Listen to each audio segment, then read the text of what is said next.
Guys. तो today हम पढ़ेंगे ब्रीथिंग एंड एक्सचेंज का एक पार्ट। तो हमारे पास में partial pressure in of H G, oxygen and carbon dioxide at the different parts involve in diffusion in comparison to those in atmosphere. हम ये जानेंगे कि हमारे पास में जो ऑक्सीजन होती है, कार्बन डाइऑक्साइड होती है O2 और CO2, इसका जो प्रेशर होता है हमारे एटमॉस्फेयर में, एल्वियोलाई में, ऑक्सीजनेटेड ब्लड में, टिश्यू में, और ये किस तरीके से होता है। तो हम इसकी सबसे आसान ट्रिक लेके आए हैं जो उससे आपको हमेशा हमेशा याद रहेगा। जैसे सबसे पहले हम बात करते हैं ऑक्सीजन की। तो जब हम बात करते हैं ऑक्सीजन की एटमॉस्फेयर में, तो एटमॉस्फेयर में ऑक्सीजन का जो पार्शियल प्रेशर होता है वो सबसे ज़्यादा होता है 159।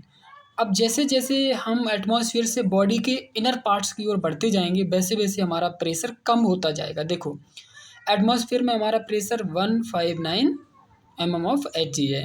अब हम एल्वियोलाई, हमने सांस को अंदर खींचा, अब हमारी सांस हमारे फेफड़ों में आ गई, एल्वियोलाई में।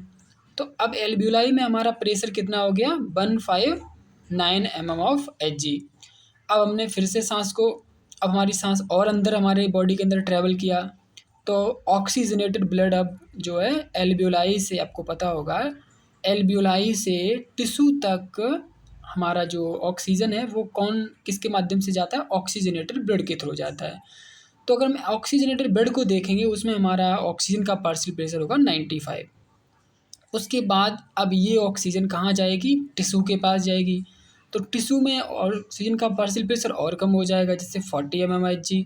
उसके बाद अब टिश्यू से डीऑक्सीजनेटेड ब्लड में ऑक्सीजन का पार्शियल प्रेशर कितना होगा, जिसमें मतलब ज़्यादातर ऑक्सीजन नहीं है, जो ब्लड टिश्यू से निकल चुका है, उसमें पार्शियल प्रेशर 40 होगा। अब हम बात करते हैं कार्बन डाइऑक्साइड। देखो बच्चों, कार्बन डाइऑक्साइड हमारी बॉडी के टिश्यू में प्रोड्यूस होती है और उसका काम क्या होता है, एटमॉस्फेयर में निकलना। जैसे हम सांस लेते हैं, हमने अंदर खींची ऑक्सीजन, हमने बाहर निकाली CO2। तो जैसे जैसे CO2 बाहर जाएगी, उसका पार्शियल प्रेशर हमेशा कम होता जाएगा। तो सबसे ज़्यादा पार्शियल प्रेशर CO2 का हमारी बॉडी के अंदर, मतलब जहाँ प्रोड्यूस हो रही है, कहाँ प्रोड्यूस हो रही है, टिश्यू के लेवल पे, या टिश्यू डीऑक्सीजनेटेड ब्लड में, ठीक है।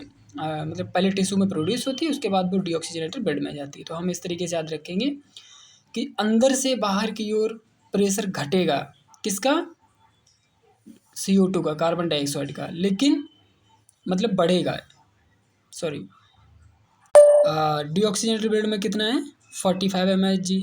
फिर आगे टिश्यू में कितना, 45 एच जी। ये याद करने की ट्रिक्स है बच्चों, मतलब थोड़ा सा अगर गलती हो तो माफ़ करना। फिर कितना होगा, 40। फिर आप देख सकते हो इससे एल्वियोलाई में 40, फिर एटमॉस्फेयर में आ गई